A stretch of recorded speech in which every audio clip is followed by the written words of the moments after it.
Hello, my name is Tony Gillen. Welcome to this climate conversation presented by the World Weather Network, a global alliance of artists and arts organizations formed in response to the climate crisis and biodiversity loss.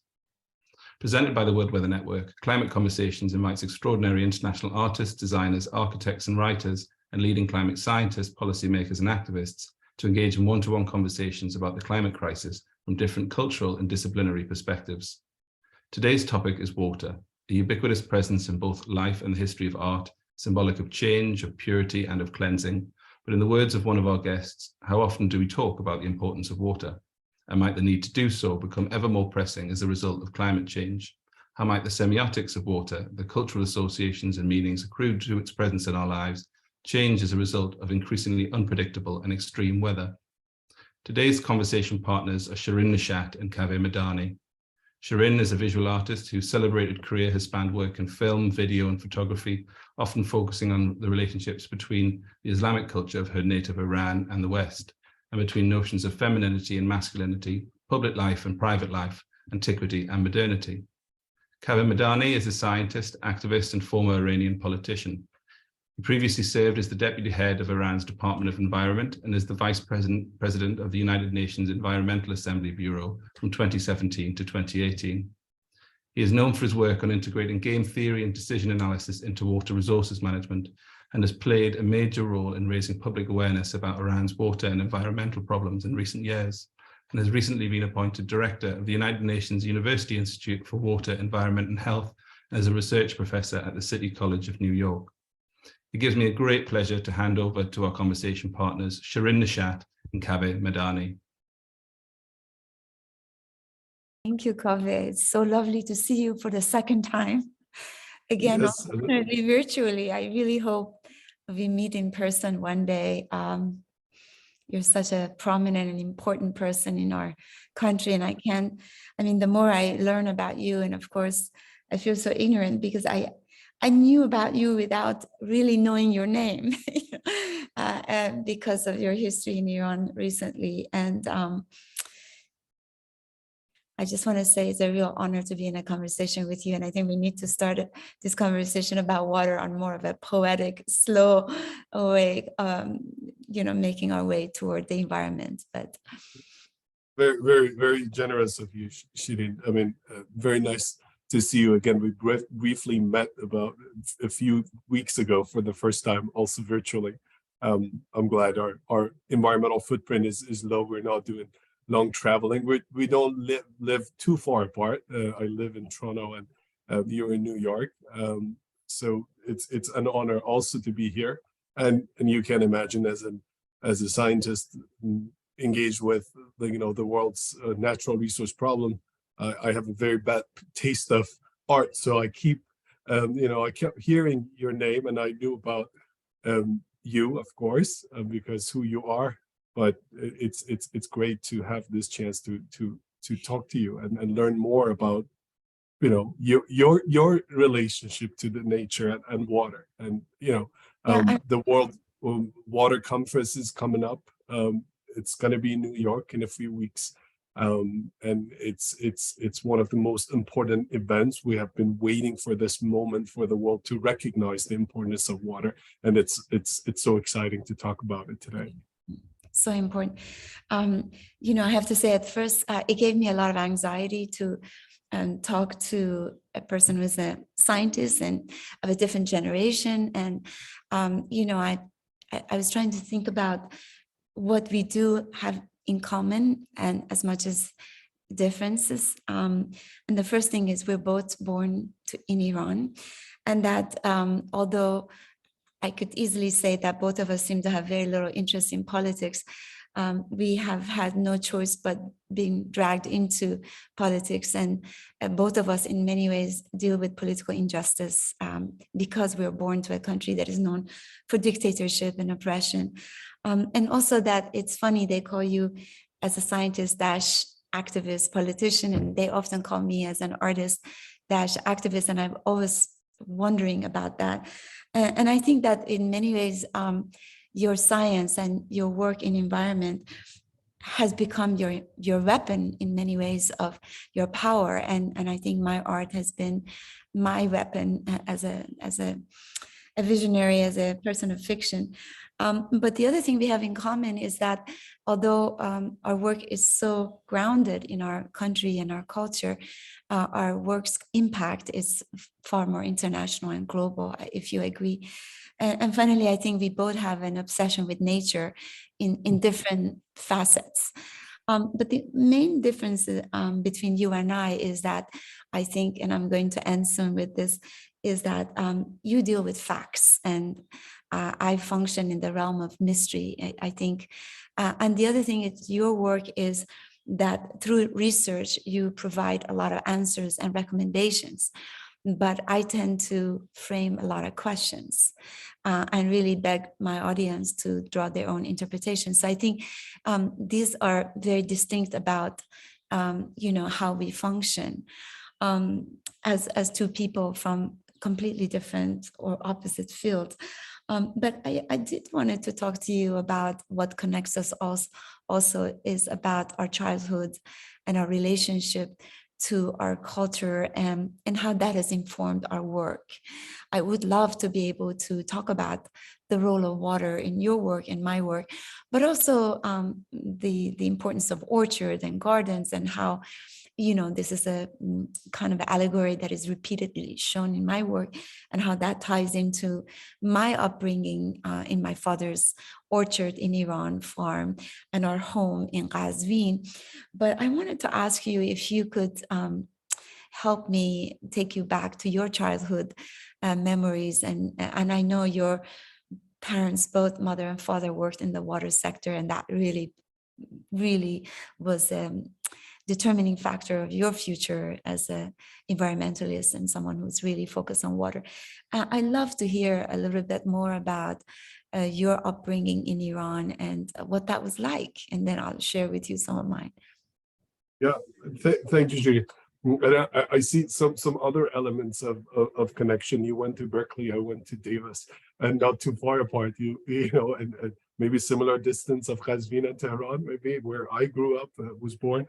And I'm also now affiliated with the City College of New York. So some connections, and it's always nice to see Iranians, different parts of the world. And I think thanks to the Islamic Republic, wherever in the world you go today, you meet some Iranians, but at the same time, it's sad. And you're right. I mean, people consider all of us as activists because just talking about facts and questioning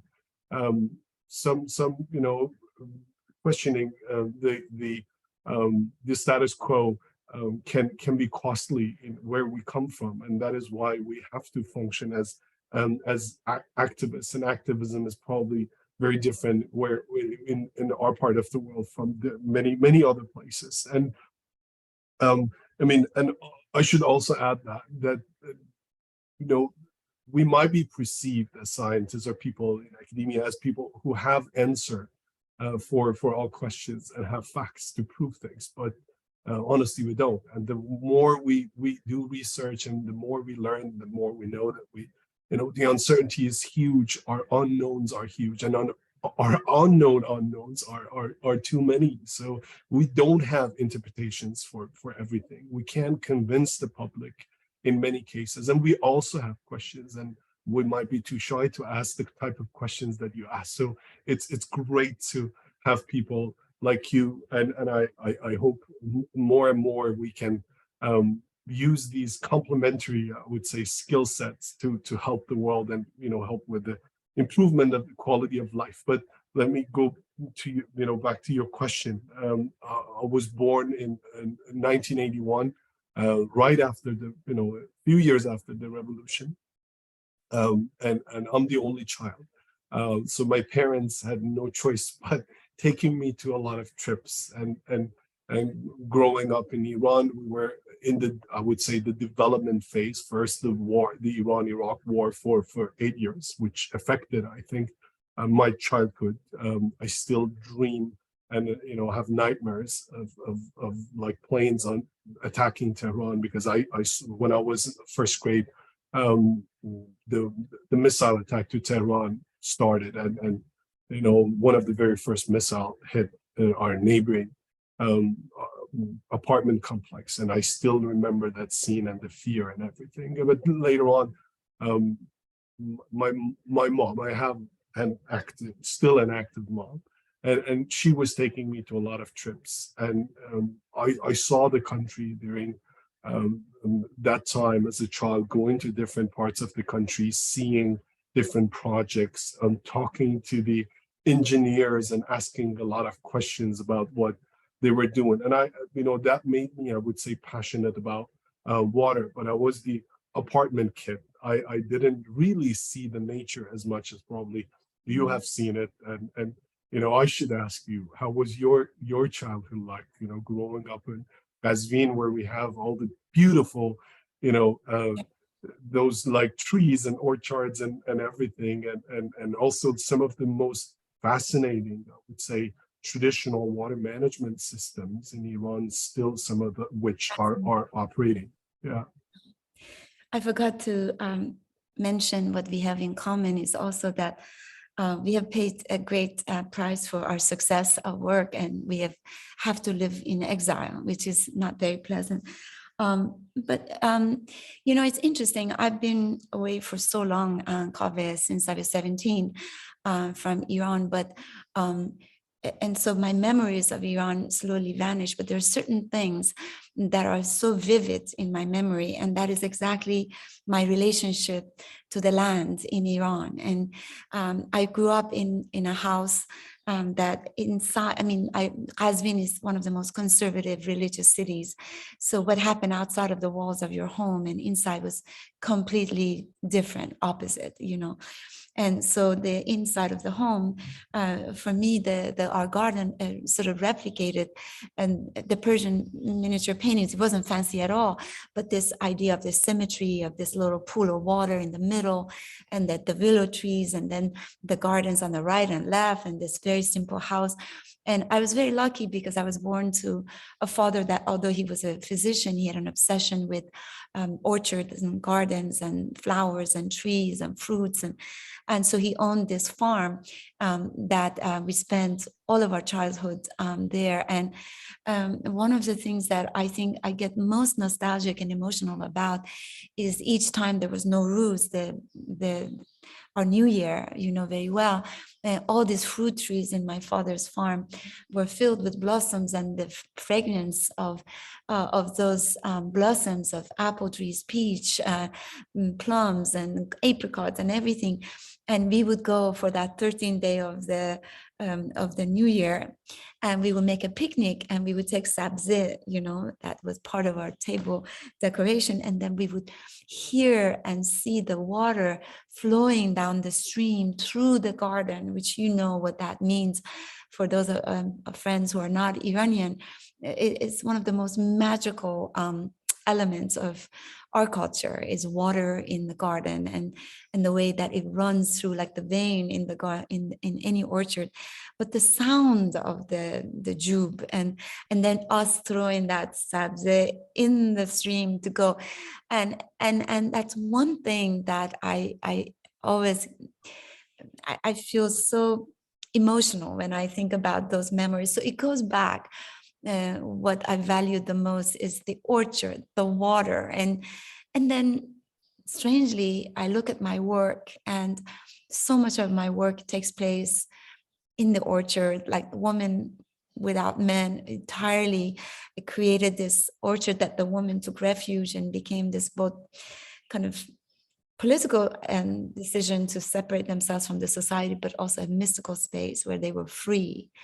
And I don't have to tell you what that means in our literature, in the mystical tradition. And then water, like so many of my female characters have been floating in water.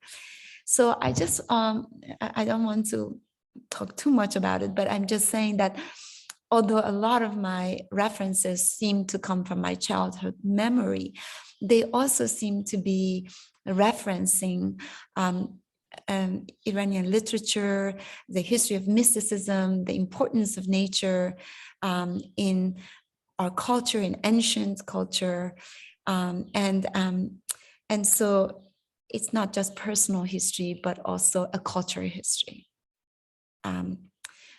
Always finding their place in my work, especially film.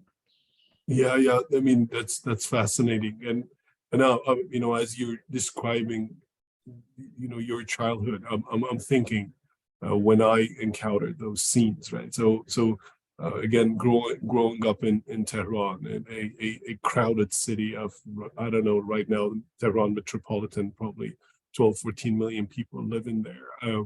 The need for apartments and housing. So all those, like, grandparents' houses that we have memories of, like, one floor house and with a pool in the middle and a garden, are gone. They were getting destroyed one after another. They were selling those, and then high rises were coming. We're replacing them, and I keep wondering. So what is my connection to nature, or my generation's connection to nature, where we got the chance to see the nature, and we did it. There was also another thing which is a little confusing, and I think that's something maybe you artists can change. Somehow the people of the Middle East, I think, got convinced at some point that this is a comment coming from I think an ignorant person when it comes to art, but I think we got fascinated with green spaces. And the question is, like, why green? I think the Iranians travel abroad, or maybe to Europe, to the US, and thought that grass, for example, is a good thing for our country, and brought it home. And gradually, I think people fell for a green environment rather than the natural scene of Iran, which is beautiful. We have 4 seasons, so where you are from, we get you get snow, and for those who don't know, Iran, likewise in Tehran, and there are close ski resorts. We also ski in Iran, so we have all those things, but then the natural system is probably like maybe places in Arizona or Nevada or some parts of California, and that are not necessarily very green. And even that sort of thing, losing, this is what you're saying here, literature, culture, and everything. And then in the process of modernization, thinking that the West is the way, like, what you see in the West is is the coordinates of development, coordinates of being modern, and trying to adopt those. And once you adopt those, you destroy what you have. And I think this has happened. Probably you can comment on the cultural side, but when or literature or architecture and so on. But when you look at it from the even in engineering system, so Iran is known for qanats, right? So the Persians for thousands of years managed to live in a dry region, protected their civilization.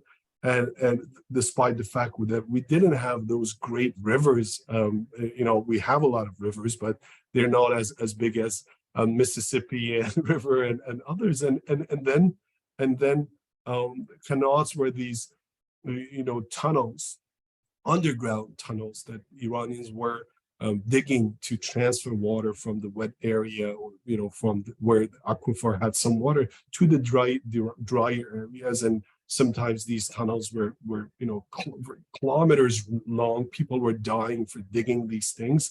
And when the Romans had the aqueducts, Persians had the underground tunnels that still they're not known to many people in the world. This, like, very mysterious. And then in the process of modernization, when we decided to build dams, when we decided to dig deeper wells, when we decided to transfer water from one location to another, we destroyed those. So Qazvin, where you are coming from, has one of the most fascinating flood management systems, where water, when there is a flood, you kind of let water go into these beautiful orchards and gardens and so on, an area that is was on purpose, like, kept vacant for water to go there, and then recharge groundwater. And all of those are being destroyed because we try to adopt something Western, I would say. It's so interesting as you're speaking. I'm becoming very conscious of our generation difference, because I remember that at some point, my parents, especially my mother, really gravitated toward Western culture. They started to travel. And soon there came the conversation that I want to live in an apartment. I want to live in Tehran. Qazvin is too small, it's too old fashioned, too conservative. But what we had was this beautiful home, beautiful garden, a beautiful farm. And I think, my father's absolute passion was his farm, but he gave in, and they moved to Tehran, to this very generic, unattractive apartment. And basically they abandoned the home and the farm. The home was sold, divided up to different things. And slowly my father, as he got older, and the government put more pressure on him. Just to be very upfront, they claimed that actually this farm doesn't even belong to you, because it originally was owned by Taghutia, the people who were related to the Shah.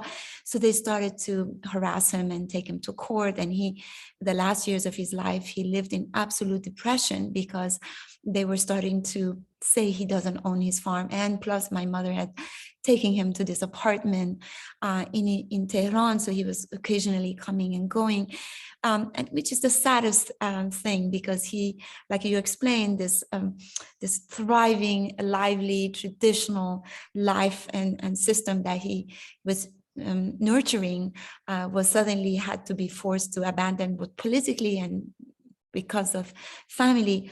And unfortunately, soon the government or the court started to win, and they started to. My father passed away. My brother came to take control. He passed away.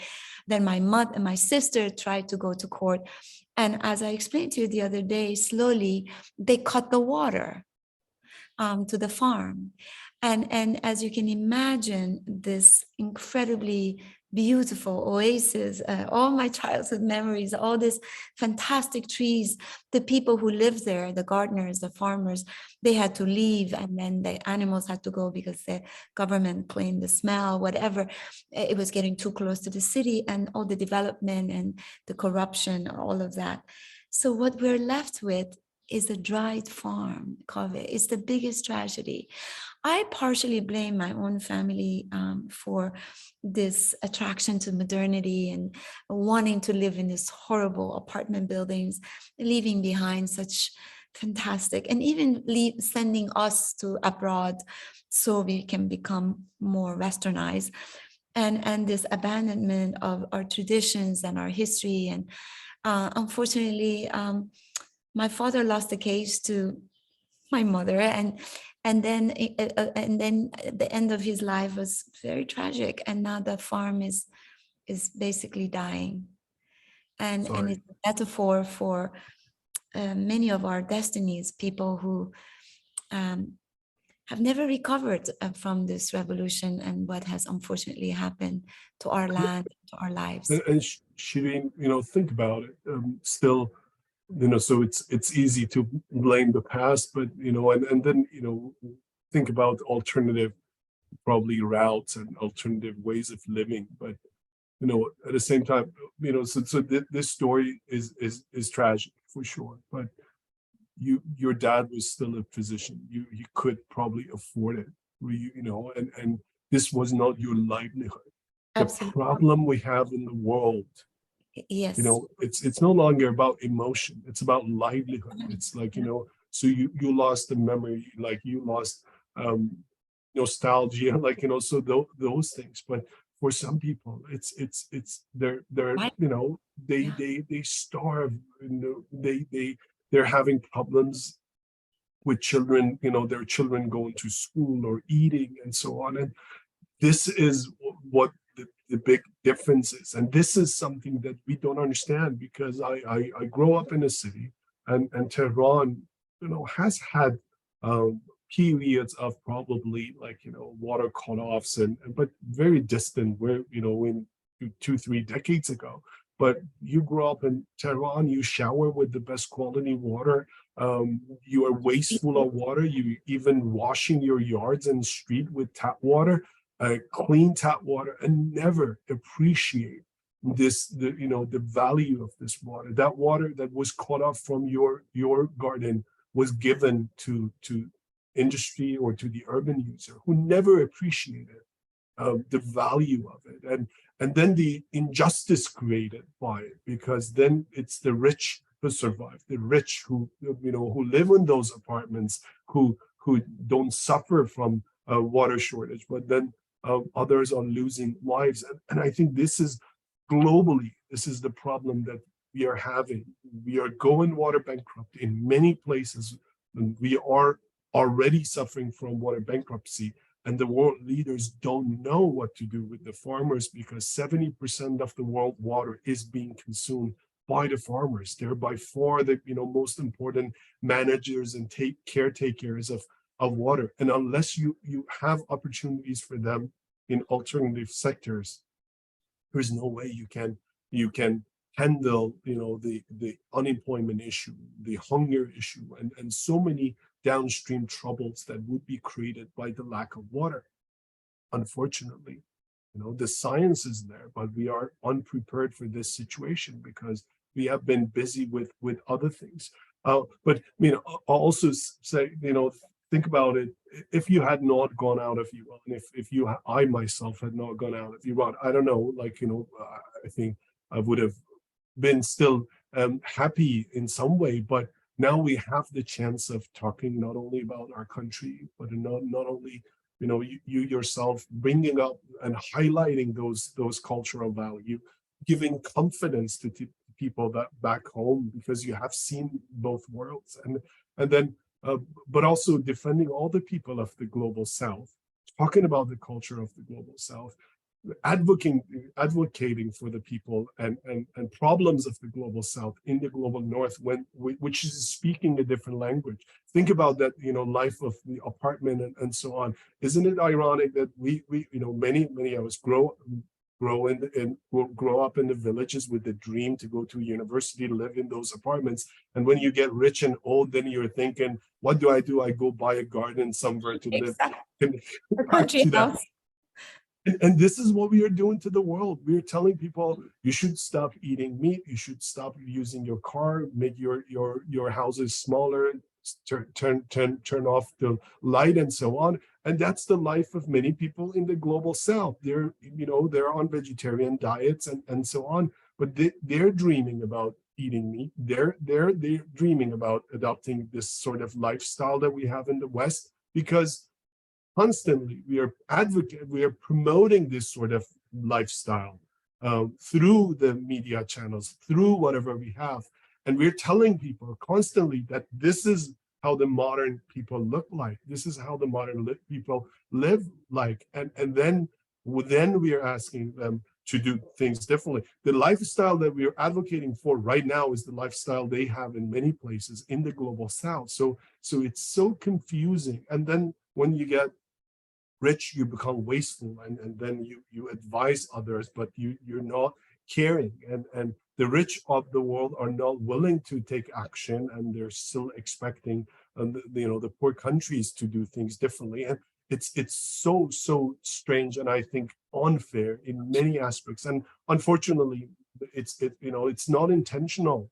Many scientists of my field might propose solutions to be adopted and implemented in the global South that don't make sense to me as a person coming from there. And this is not because they want the global South to be underdeveloped. It's because they don't understand necessarily the context, because they have never spent time there, they didn't grow up there, they didn't live there, and so on. I think that's why your work is so important. Plus you're talking about mysterious element in your work. Many of the things you're talking about your childhood is now mysterious, like they're mythical to me. All those, the water and garden and the Jube and rivers, because they're gone. We keep telling the people about these things that they don't exist, about gardens and forests that they no longer exist, and the rivers that have been dried up. So yeah, thank you for being there.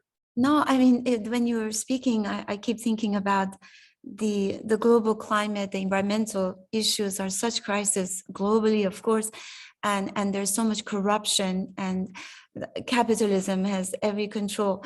But in Iran, I think that, in part of me thinks that on average, poor Iranian people have been so inundated with political oppression and issues of political injustice that very often people don't even think about the environment, or that they don't think about the animals, they don't think about the water. And some of our poorest, the most deprived communities are the ones who are lacking water, for example, in Baluchistan, in the south. And just now lately, it's very fascinating because we've had recently uprising over the lack of water, coinciding with uprising and protests about the pressure of economy, and then the issues of women. And all of these many different crises are coming up at the same time, all pointing at the fact that we're dealing with a government that is totally corrupt, and that they have zero interest, other their own interest in basically their own well-being and wealth.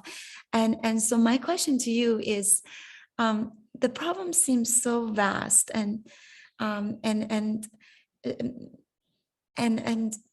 just feel sometimes this question of pessimism and optimism. And I mean, can I just say, my own silly fictions, they always touch on very dark and very tragic, sometimes violent, disturbing elements and narratives, but there's always a light at the end of the tunnel. I always leave the audience with a note that is very positive and hopeful.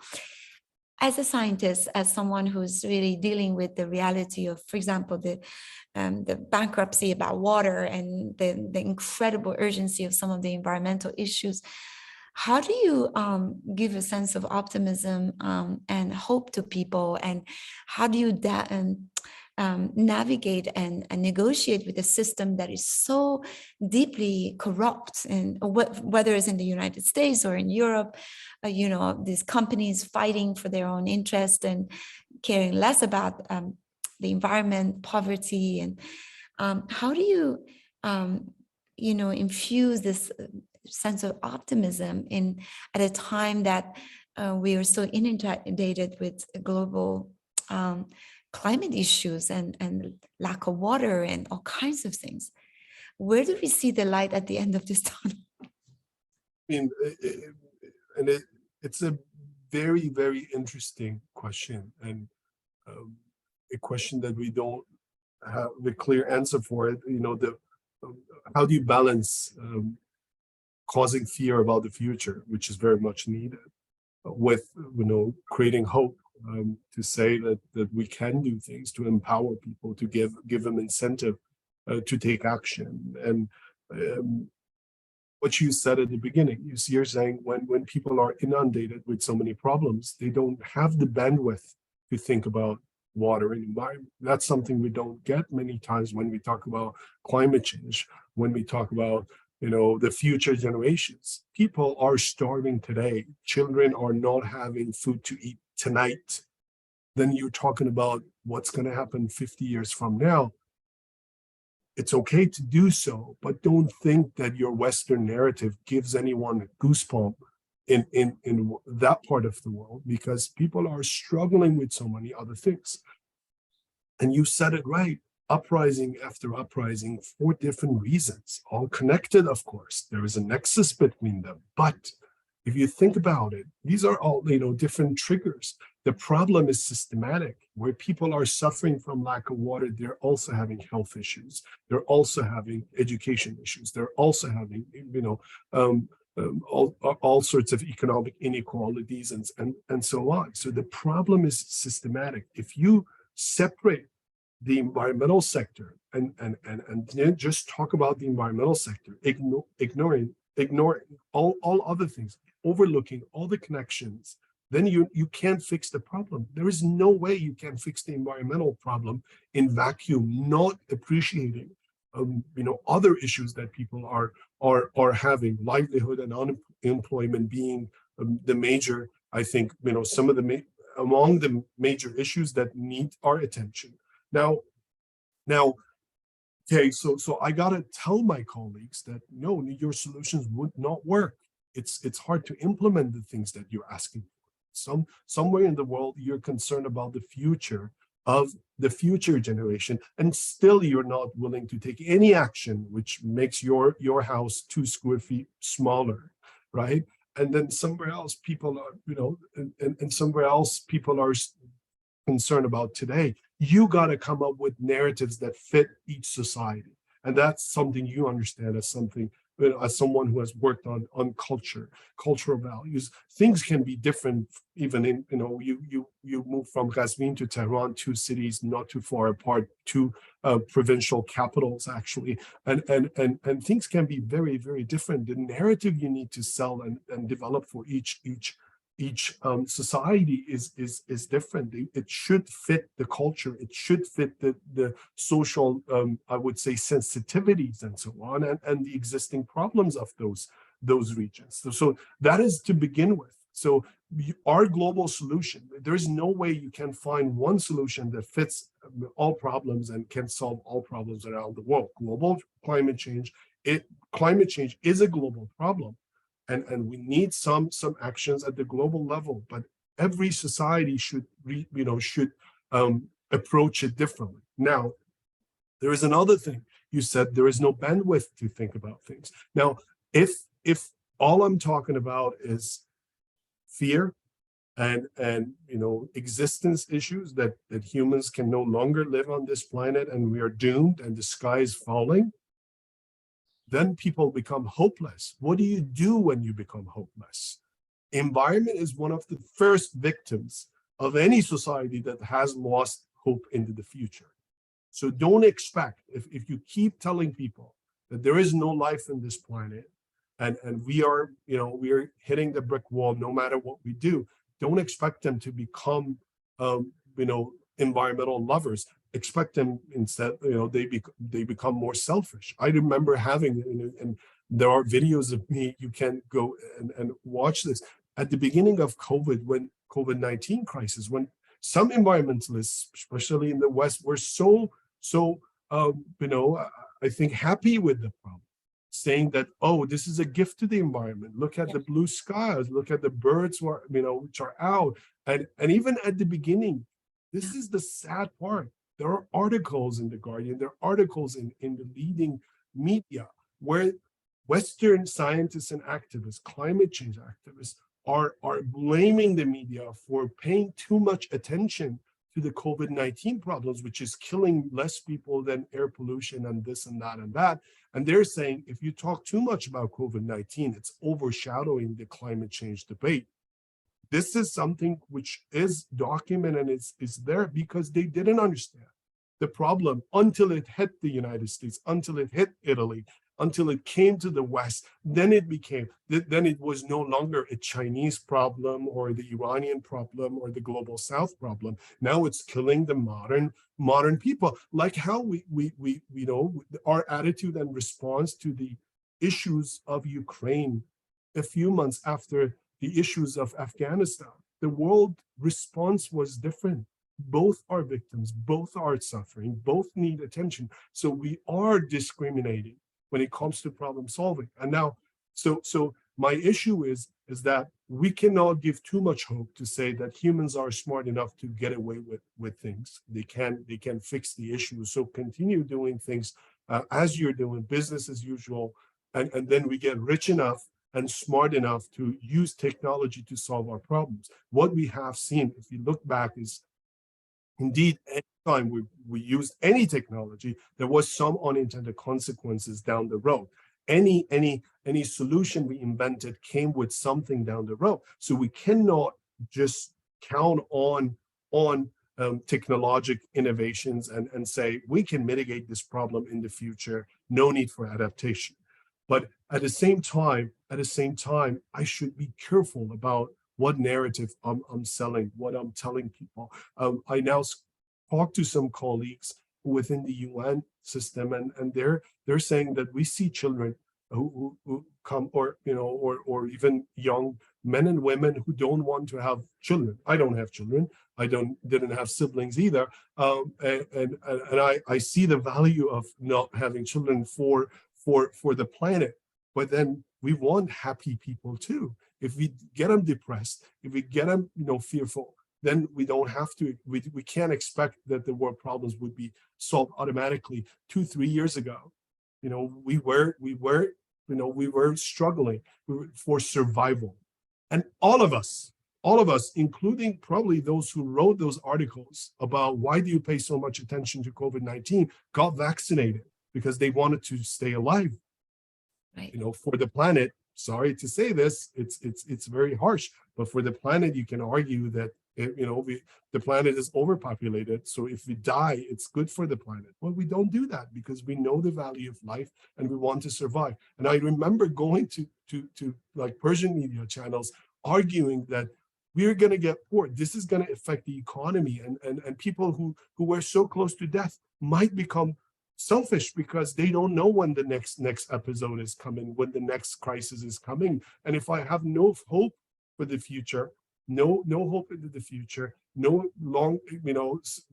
if I'm depressed about the future, I become selfish, self-centric, and short-term optimizer, and I don't care about long-term consequences. Like we saw it, many people lying, even in the United States, when it was the period of vaccination, only medical workers, special groups, the elderly, and so on, could take vaccine. Many people lied and got vaccinated early because they wanted to survive, and that's real. So I'm a game theorist. I do game theory, and game theory is like a mathematical study of behavior. So I always go to class and say, don't think anyone is irrational. There's always a good reason for any bad decision being made. Now, if you want to come up with a good solution, try to understand why people are doing things in certain ways. It's easy to blame the businesses, but it's easy to blame the farmers. It's easy to blame the decision makers, but those are the rules of the game. They're there and they're functioning this way. And with our tweets and blame,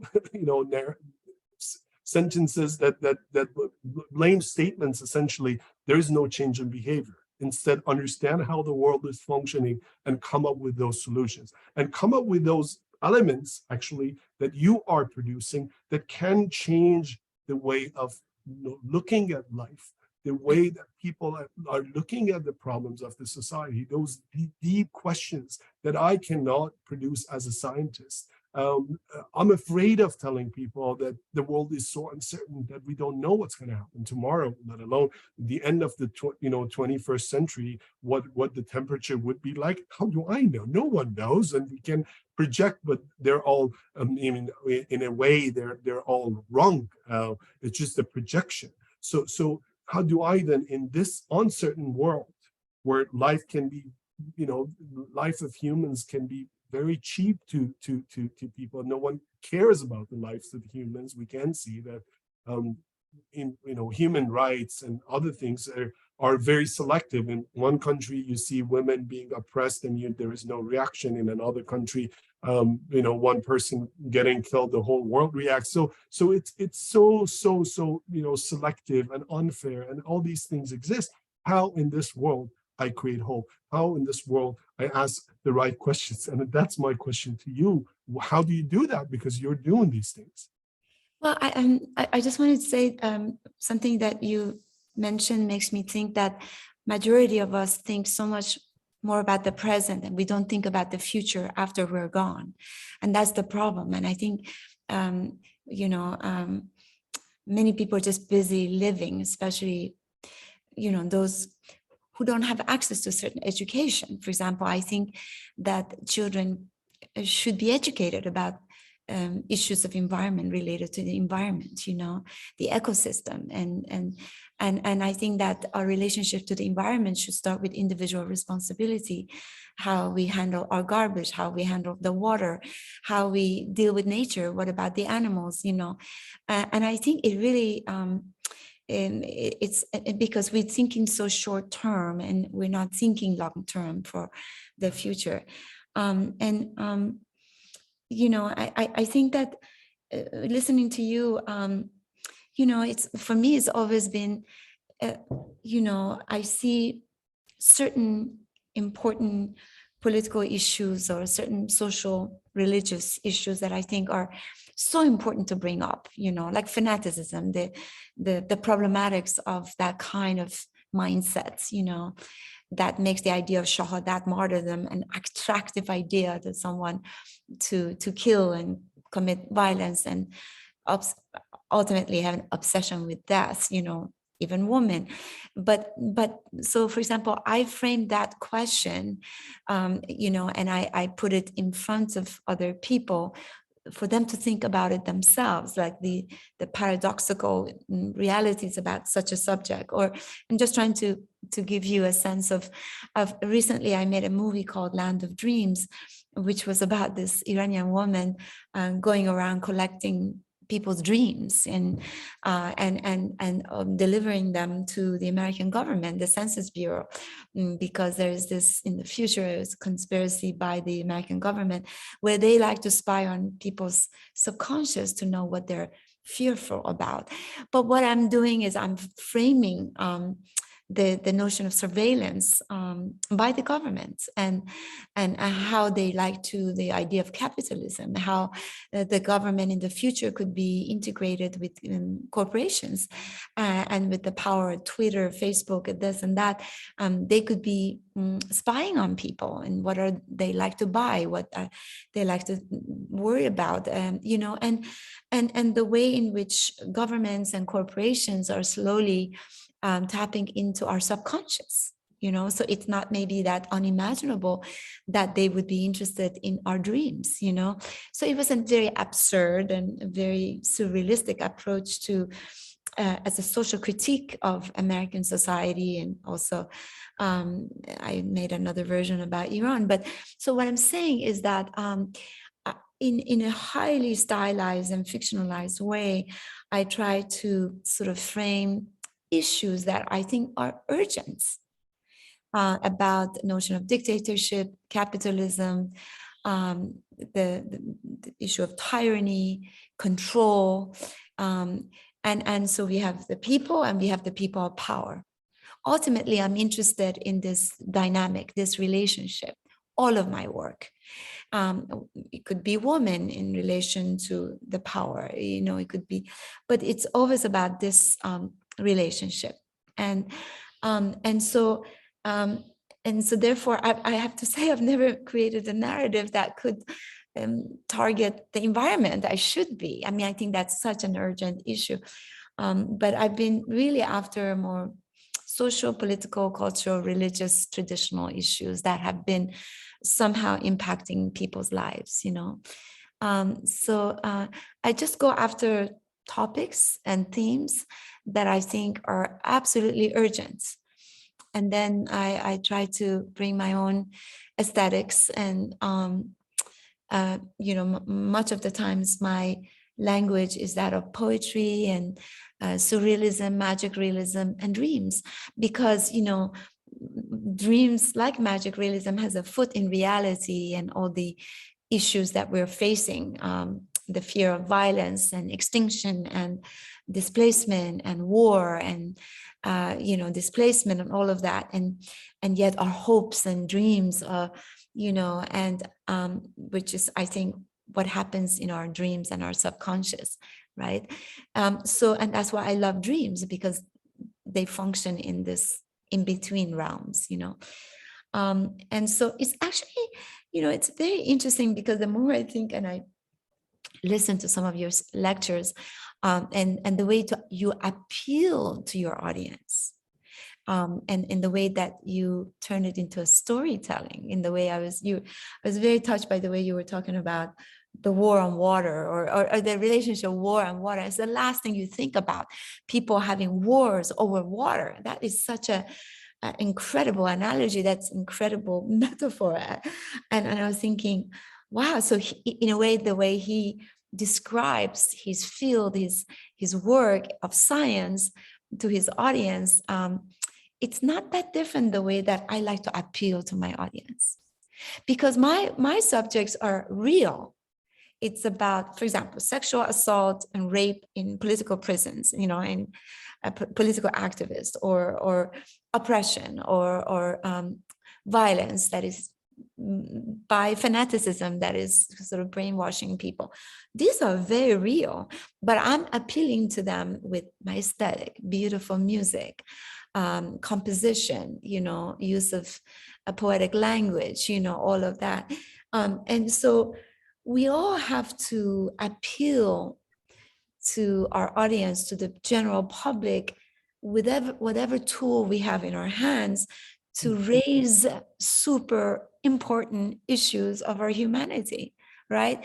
In your case is water and environment and all of that. For me is very often political injustice, you know, and issues of women. So in a way, we're both kind of storytellers and raising flags on issues that are so urgent. And you know what Shirin, I like about your work is, you know, you can provide snapshots, right? So, you know, that's very typical. Like, you know, have an article on somewhere in the Middle East, and you know, have a woman with a black veil on a dry land, and that's when you talk about water. That's a snapshot. That's like cliche. That's something doesn't necessarily keep people thinking about implications, people, you know, causal relationship, how that woman ended up being, you know, looking like that. And what you just, for example, explained about control, right? That control is real. It's not, I'm afraid it's not even a fiction that you're, you know, technology is being used to manipulate our mind, positively or negatively.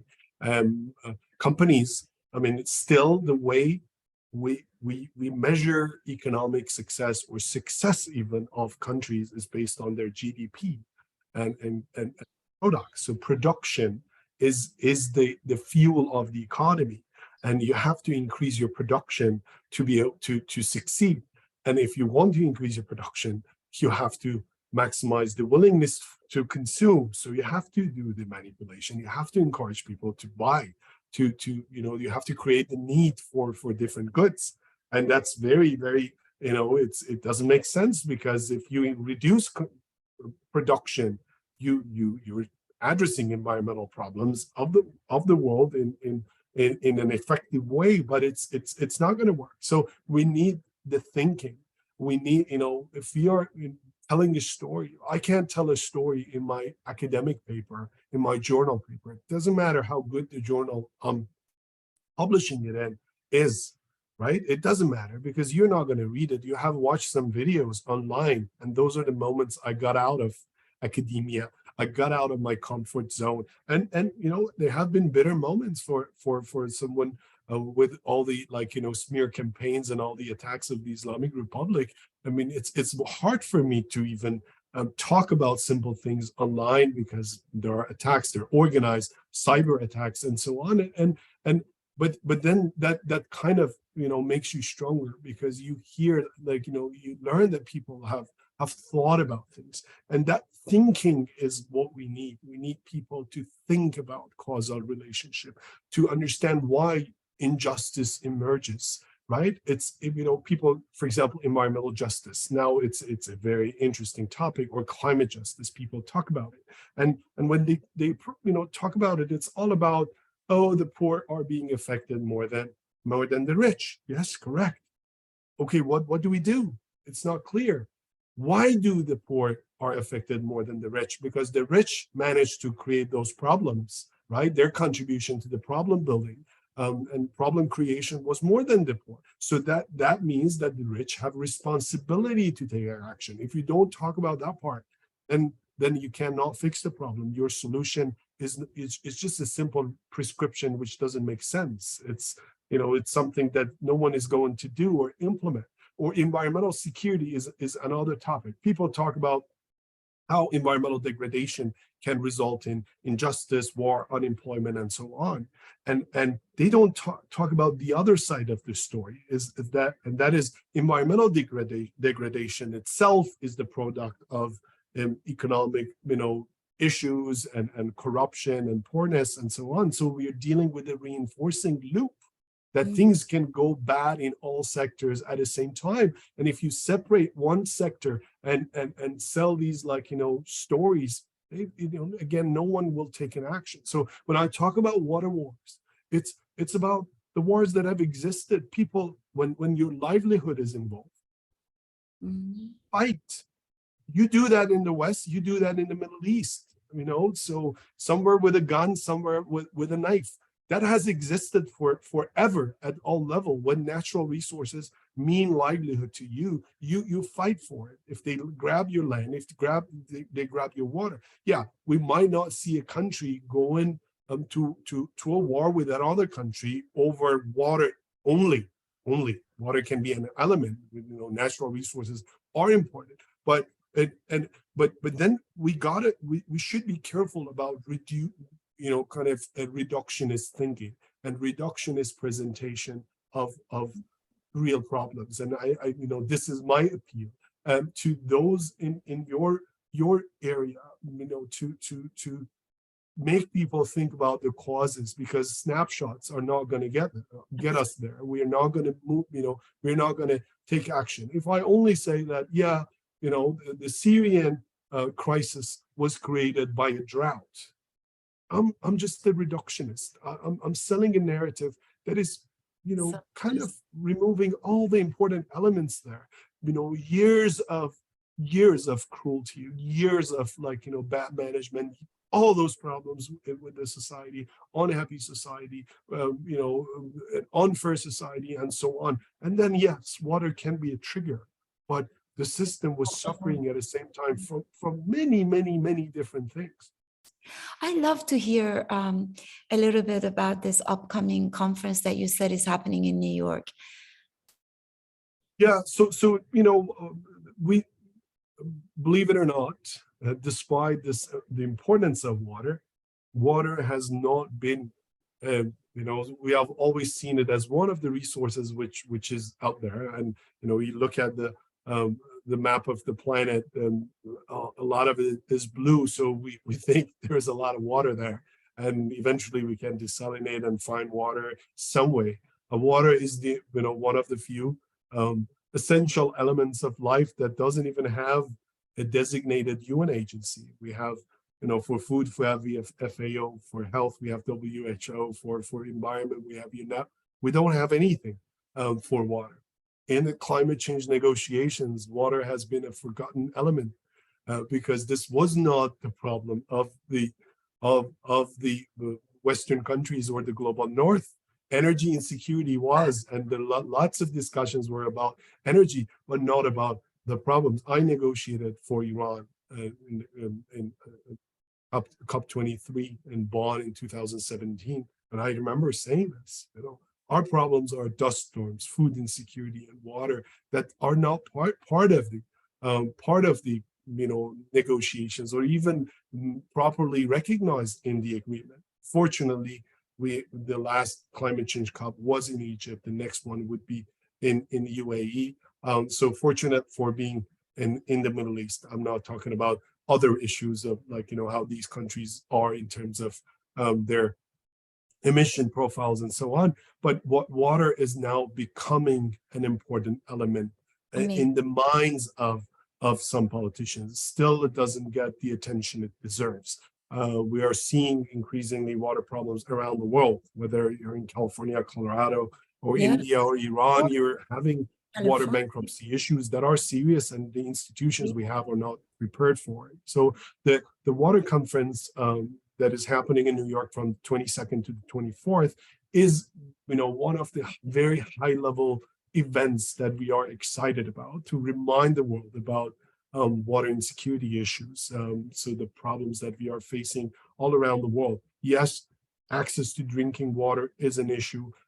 We have to address those issues that we have traditionally been concerned about the lack of access to water in many parts of the world, lack of access to sanitation in many parts of the world, violation of human environmental rights, including water rights in many parts of the world. But the event is also seeking to kind of provide, I would say, some recommendations, some policy recommendations about how the world should approach, the solution. Even making recommendations to the Secretary General. I think this is going to happen, to the UN Secretary General, to have a special envoy for water, because that's an forgotten thing. And I think, again, we got to remind people that, it doesn't matter what topic you're working on. Think about anything you have done, any documentary you have made, any photo you have taken. Water is somewhere there, because without water, none of those elements would have existed. And but then we don't talk about it. It's given. We feel it's there, and there is plenty of it, and we don't think about all. Are you delivering a paper, or are you speaking? And is this a conference that is open to the public, or is just a private? So it is not like a typical academic conference.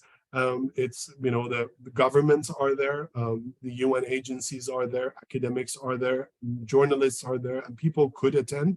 If they had registered. We also launch our global water security assessment report over there on the 23rd. That we think is important. Again, reminding the world about where they stand, the countries actually, when compared to other countries when it comes to water security issues. So yes, like United Nations University, where I come from, is making contributions. We have a number of side events to talk about issues. So it is exciting to just for a few days have the attention of the media. If nothing major happens at the same time in the world, nothing tragic. Hopefully we get some attention to water, but that's just one episode. We need continuous and sustainable attention and creation of a sense of urgency for water.